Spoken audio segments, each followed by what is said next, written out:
Why won't my mower start, and what can I do to fix it? Down in here.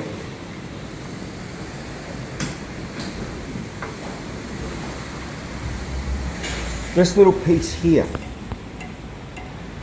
that is your stop. So for example, if that is touching it, you won't start it. If this is touching it, it won't start. Okay, so if you can't start it, check this first, make sure this isn't touching, and make sure that's not touching. Yeah? If that's okay, then you've got a problem, come see us. But if they're touching, just bend that bit out of the way, or you can sometimes push on that and just move it slightly if it's touching that. Yeah. And then give it another go up there.